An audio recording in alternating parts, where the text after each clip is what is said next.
নমস্কার বন্ধুরা, চলে এসেছি আবারও একটি ভিডিও নিয়ে। তো আজকে আমি পালং শাক আর বেগুন আর টমেটো আলু দিয়ে মাছের রসা রসা করে একটি সুন্দর রেসিপি তৈরি করে দেখাবো। তো চলো ভিডিওটি শুরু করি। প্রথমে মাছগুলো আমি লবণ হলুদ মাখিয়ে ভেজে নেব। তো লবণ আর হলুদ গুঁড়ো দিয়ে ভালো করে মাছগুলো মেখে নিয়ে মাছগুলো মাখানো হয়ে গেছে। এবার মাছগুলো ভেজে নেব। কড়াই বসিয়ে দিয়েছি। এবার কড়াইটা কিছুক্ষণ গরম হতে দেব। কড়াই গরম হয়ে গেছে, এবার তেল দেব।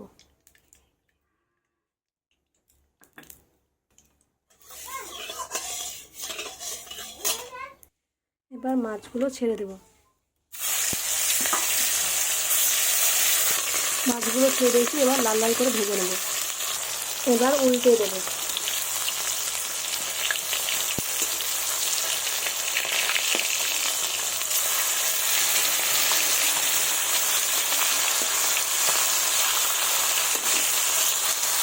উল্টানো হয়ে গেছে, আর একটু লাল লাল করে একটু ভেজে নেব। মাছগুলো লাল লাল করে ভাজা হয়ে গেছে, এবার তুলে নেব। মাছগুলো তুলে নিয়েছি। এবার ওই তেলেই ফোড়ন দিব, পেঁয়াজ কুচি আর কালো জিরে।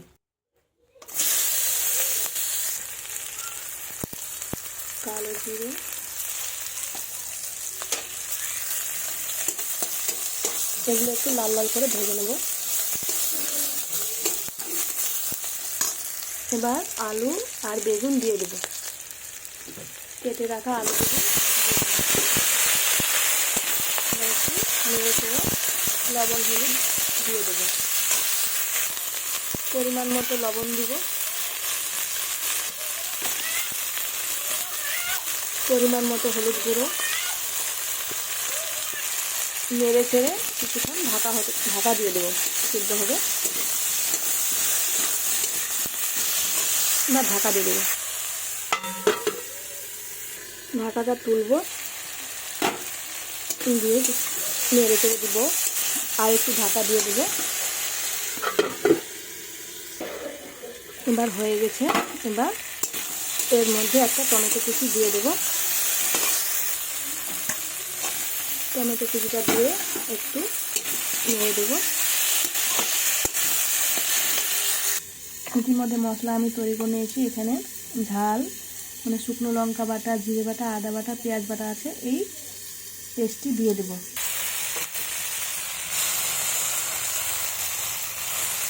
দিয়ে দিলাম। এবার ভালোভাবে কষিয়ে নেব।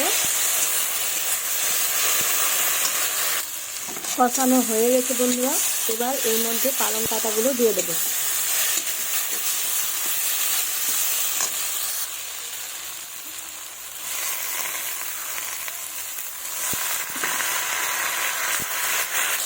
এবার ভালোভাবে নেড়ে নেব। এই দেখুন পাতাগুলো গলে গেছে, পালং পাতাগুলো এইভাবে কষানো হয়ে গেছে না বন্ধুরা? খুব সুন্দর। দেখবেন আপনারা এইভাবে রেসিপি তৈরি করবেন, খুব সুন্দর লাগবে খেতে বন্ধুরা। তো দেখুন কত সুন্দর হয়েছে না? এবার এর মধ্যে জল দিয়ে দেবো।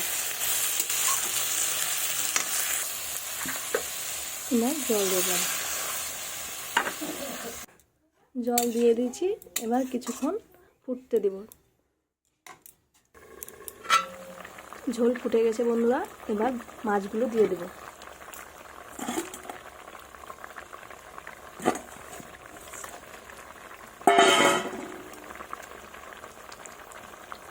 এবার এভাবে কিছুক্ষণ হতে দেব।